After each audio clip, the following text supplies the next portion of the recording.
Hello, Fredak here. Fred ACC, all one word. Alrighty, I'd like to thank you all for being here today. It is Wednesday, March the 26th, 2025. XRP is at about $2.41. It is about 1:15 East Coast time on Wednesday the 26th. Why do I put these things in my postings? Because I don't want to be accused of redboarding things. Multiple postings are coming out from Fredak. Like I say, it's not financial advice, just the ideas that are swirling around in my head. I try to bring stuff in your direction that you don't hear from everybody else. And I do apologize if some of them are redundant. Maybe you're hearing them over and over, but that's okay. They're probably something important that we got to pound it into your head. Alrighty, Fredak has notes. Let's get right into it. So, alright, we wrote down here gasoline at $20. Does that have your attention? Good. Got multiple postings going on. Keep your eyes out for them. If you enjoy, subscribe, hit the likes button, the don't likes button, smash the likes button, smash whatever you want to smash. Any comments you have, definitely totally enjoy them. You people are great. What I really enjoy is that I get comments from people all around the globe. And I hope they're on board with me on some of these things because we're going to become wealthy. Absolutely. So I've been posting a lot of stuff about the economic collapse that's coming for some time. I did this back on Black Friday in November, right after Thanksgiving, from the local little shopping mall. Everything was collapsing. Nobody was there. There was more people working there. You want to laugh? You go back and find it. I don't remember what the title of it was. Okay, so I try to be a realist. I don't come on here to tell you what you want to hear. I'm going to tell you what I think, how I see things. If you want to find people to tell you what you want to hear, in YouTube you can find. They're all over the place. Everybody knows what you want to hear. You're going to become rich on this. You're going to do that. You'll find this. You'll do that. Yada, yada, yada, yada, yada. Okay, let's get into this here. Posted things about the canary in the coal mines. There are so many canaries in the coal mines right now. In a very perverse way, I do believe that something is going to come out of the ashes. The phoenix. And I believe it's going to be XRP. And at $2.41, you still have the opportunity to own some of this. What are you waiting for? For it to hit $5, $6, $7? Then you're going to say, gee, Fredak, I wish I would have bought like 1,000 of them or 3,000 or 10,000. Not going to happen at $6, $7. Well, not for most of us, not for me. But, okay, so this is how Fredak sees it all. This analogy should kind of explain it all to you. The reset button, the inevitable washout. The way that the boom and bust cycle usually goes is the same short, sad story.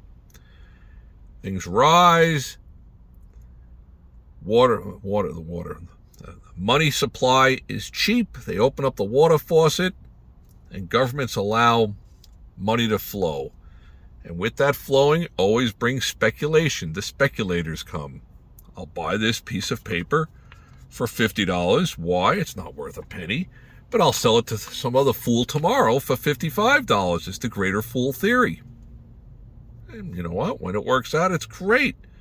So people are like, I'll buy your house for all cash. I'll do this and I'll do that. Real estate, great example of it. But in the end, of every boom and bust cycle, somebody has to be held holding the hot potato. Hot potato, hot potato, hot potato. What is it? Musical chairs, the music stops or whatever. So, let's just use an analogy of gasoline. A gallon of gas in the United States is about $3 a gallon. $3.25, something like that. Depends on where you are. Out in California, it's probably a lot more. Let's say the price rises to $5, $6 a gallon. That's going to wean some people off of gasoline. They'll start riding their bicycle. At $9, $10, $11, you're starting to separate even more people. Only those that have the expendable finance to keep filling up the auto with gasoline and traveling around. But then at 14, 15, there's a certain level where there's just like, uncle, I can't, the average person cannot sustain feeding their car with $19 a gallon gas. So it's the inevitable boom and bust. And that's probably where we are in the real estate world now. Everybody was buying and flipping. But once again, not everybody was a speculator. Not everybody could afford to be a speculator. Let's take that over to the stock market. If the stock market were to double from the Dow Jones Industrials, which is 30, the biggest name companies out there, if it went from 40,000 or 42,000, whatever it's at, to 90,000. Sure, all the people who are invested in the stock market, they're doing well financially.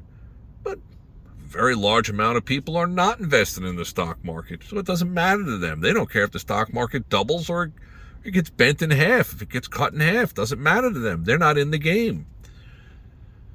Sadly enough, the speculators that came in late to the party now are the ones that are at risk to get burned. And how do I mean by burned? Well, let's just say you buy a $500,000 house and you put down $100,000 and you get a $400,000 mortgage, compared to the next couple over that they purchase a house and they put down $5,000 or an FHA $22,000, whatever it is, the lowest that they could do, and they finance the rest of it.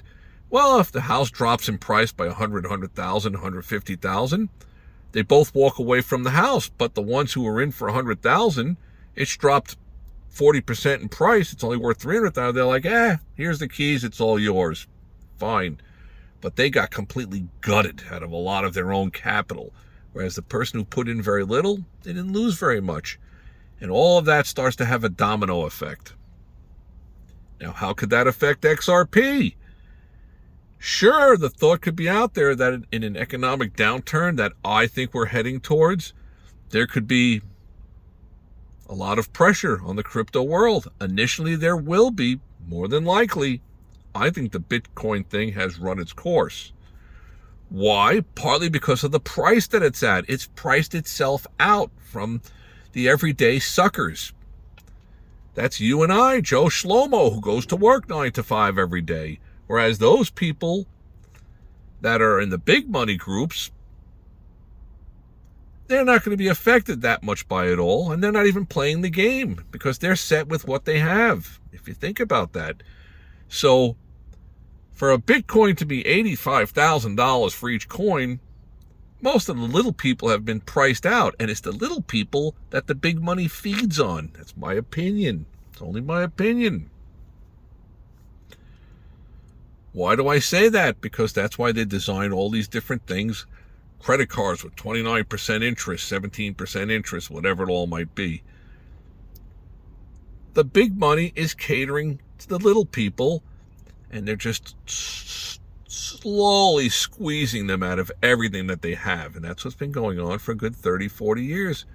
Well, it looks to me like the reset button, the washout time is here.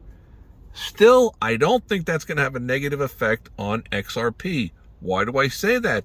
Because they're releasing 1 billion of them every month, and so the ledger is starting to move. The amount of supply and the demand is shifting, and people are going to start to notice. Once you start in another 12, 15 months, you're going to be down to like less than 30 billion of these to be released. That will start to become a topic of conversation. And as adoption comes in, and there are so many use case scenarios, I could make a list of them. I probably have hundreds and hundreds of potential things that, just look at all the obvious things: real estate, collectibles, people paying their taxes, Social Security, interest, this, that. So many different things out there. Gift cards, It's almost endless. And another thought to put out there would be, who has more at stake? Who does more transactions? The country of Liechtenstein or the United States of America?